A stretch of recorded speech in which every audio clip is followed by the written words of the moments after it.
오늘 우리가 볼 하나님의 말씀은 요한복음 11장 17절에서 27절 말씀입니다. 예수께서 와서 보시니 나사로가 무덤에 있은지 이미 나으리라. 베다니는 예루살렘에서 가깝기가 한 오리쯤 되매 많은 유대인이 마르다와 마리아에게 그 오라비의 일로 위문하러 왔더니 마르다는 예수께서 오신다는 말을 듣고 곧 나가 맞이하되 마리아는 집에 앉았더라. 마르다가 예수께 여짜오되 주께서 여기 계셨더라면 내 오라버니가 죽지 아니하였겠나이다.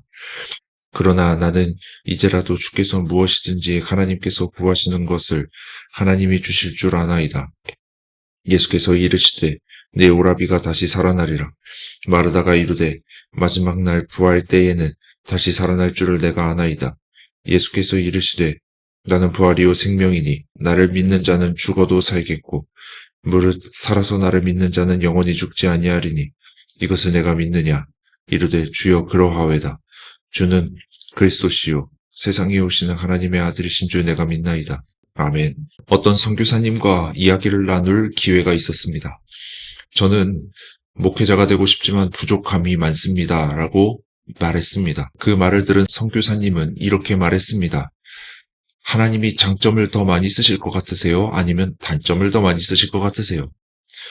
저는 장점이라고 말씀드렸습니다. 그랬더니 그 선교사님이 이렇게 말씀하셨습니다.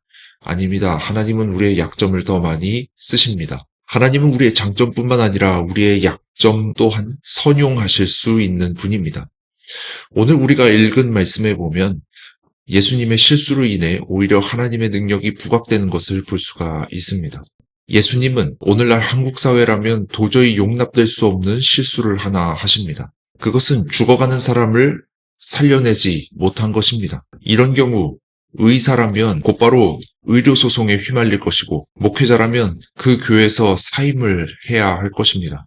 아니나 다를까 죽은 나사로의 누이인 마르다가 예수님께 가서 원망을 합니다. 빨리 오셨으면 좋았을 텐데. 하지만 예수님은 오히려 태어나십니다. 예수님은 그 유명한 말을 남기십니다. 요한복음 11장 25절 말씀입니다. 예수께서 이르시되 나는 부활이요 생명이니 나를 믿는 자는 죽어도 살겠고. 이 말은 이렇게 해석할 수 있습니다.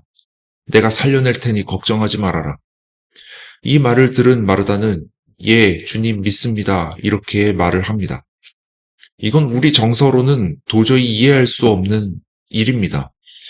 예수님은 무엇을 믿고 그리 당당한 것이며 마르다는 또 무슨 마음이 들어서 죽은 사람을 살려내겠다는 그 터무니없는 말을 곧이곧대로 믿는 것인지. 아무튼 결과적으로 죽은 동생이 살아나긴 했습니다만 우리는 인생을 살면서 자책하는 경우가 많이 있습니다. 내가 내린 선택으로 인해 고생을 하게 되는 경우 내가 잘못해서 이런 고생을 하게 되는 것인가 라고 생각을 합니다.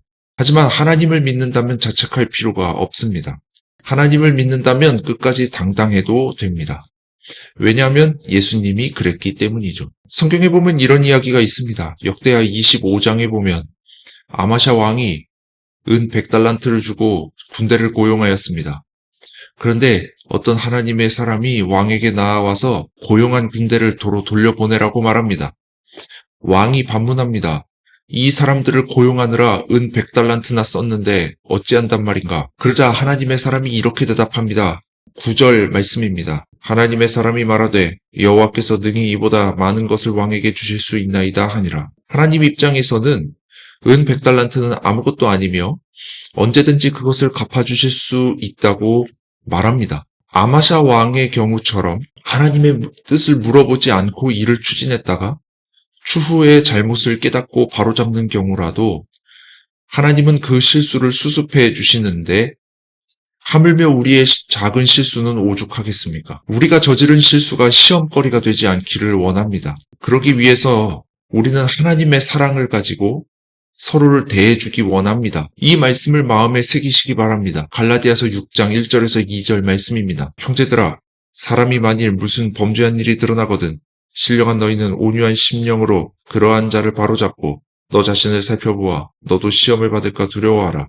너희가 짐을 서로 지라. 그리하여 그리스도의 법을 성취하라. 세상에서는 옆에 있는 사람이 잘못을 범하면 비난하기 바쁘지만은 우리 믿는 사람들은 그러지 않기를 원합니다. 온유한 마음으로 바로잡아주는 우리가 될 수 있기를 간절히 소원합니다.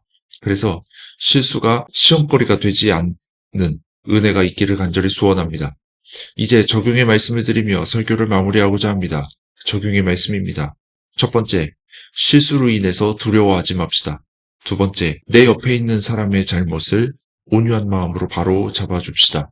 이 적용의 말씀 가지고 우리 자신을 돌아보기 원합니다.